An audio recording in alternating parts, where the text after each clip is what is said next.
doodle, thinky doodle. Yeah, yeah.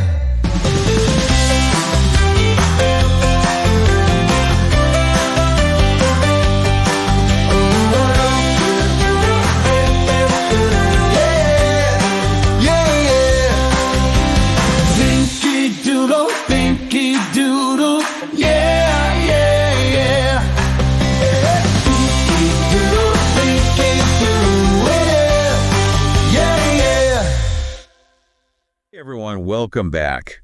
We're diving deep today, and it's a topic that I think is going to resonate with a lot of you. You know, it's something we've all probably felt. We're going to be looking at this piece. It's called The Erosion of Common Sense in the Age of Information.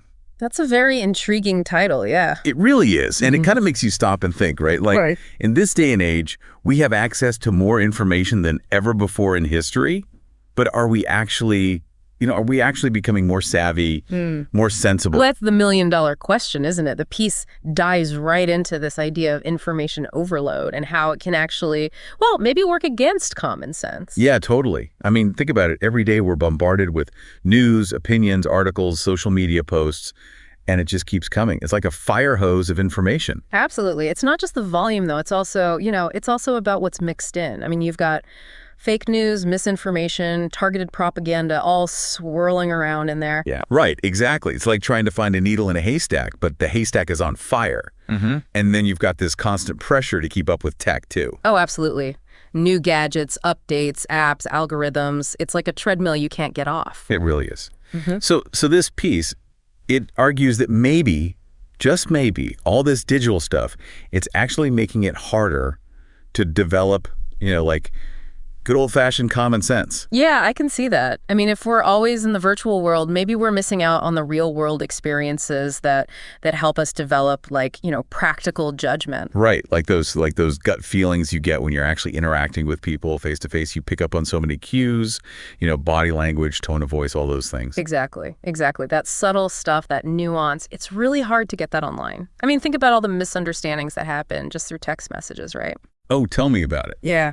I once tried to explain emojis to my grandmother over the phone, and, well, let's just say it did not go well. I mean, it's just not the same, is it? No. You need that in-person connection. You really do. And the piece also brings up this point about political correctness and how maybe it's affecting open dialogues. Oh, interesting. So like the fear of offending someone. Yeah, exactly, yeah. And while being respectful is, of course, essential, the piece asks, could this fear sometimes prevent us from having those really honest conversations that are so important for really developing our judgment? That's a really good point. It's like we're so worried about saying the wrong thing that we end up not saying anything at all. But what about specialization? Isn't that important too? I mean, our world is so complex now. We need experts who can really dive deep into specific fields, right? Oh, absolutely. Specialized knowledge is crucial, no doubt. But the author raises this question. Is our education system maybe overemphasizing that deep dive into one area at the expense of a broader understanding of things, that ability to see the bigger picture? So, like, trading off breadth for depth. Yeah, precisely. And could that maybe affect our ability to apply common sense across different areas of our lives? I never thought about it that way. It's like we're so focused on becoming experts in one tiny slice of the pie that we forget about the whole pie. Exactly. And this all ties into the idea of instant gratification, We're so used to getting information and results instantly that maybe we don't take the time to think things through as much as we used to. That's true. We expect everything now. And if we don't get it, well, there's always another app, another website, another distraction, just a click away. Right. And so the piece suggests that this constant need for speed, this always-on culture, it's kind of rewiring our brains, to prioritize speed over reflection. But common sense often needs us to slow down, right? To think about different perspectives, to really weigh the consequences before we jump into something. Exactly. And that brings us to, something we all experience every day, the echo chamber effect on social media. Ugh. Don't get me started.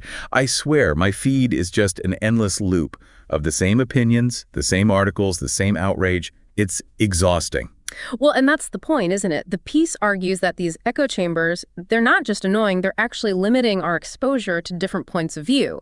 So we're less likely to see a problem from multiple angles. And that definitely doesn't help with developing common sense. Yeah. So let me get this straight. We're drowning in information, much of it questionable, trapped in our own little echo chambers, and losing the ability to, read each other's signals because we're always online. That's one way to put it, yes. Sounds pretty bleak. But wait, the piece also talks about how we're relying on technology for, pretty much everything. We trust GPS more than our own sense of direction. We use self-check instead of, actually knowing how to spell.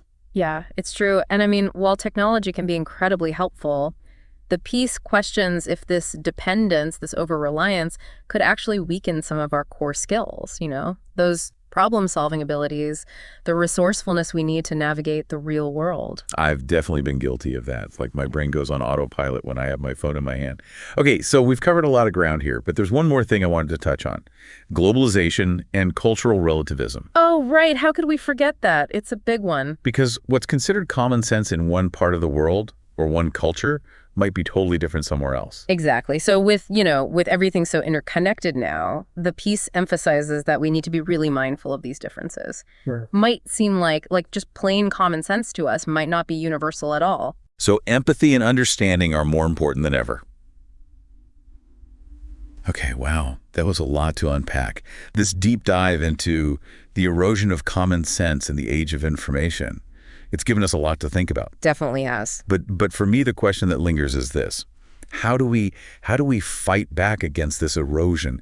How do we cultivate common sense in a world that, frankly, seems to be working against it? How do we sharpen our judgment, navigate this sea of information, and hold on to those real, genuine human connections in this digital age? I think that's something we all need to ponder. I couldn't agree more. It's a challenge for all of us. It really is. But hey, maybe that's a good place to leave it for today. Food for thought, right? We'd love to hear your thoughts on this too. So until next time, stay curious, stay engaged, and most importantly, stay sensible. And don't forget to check back next week for another deep dive. Doodle, think, doodle.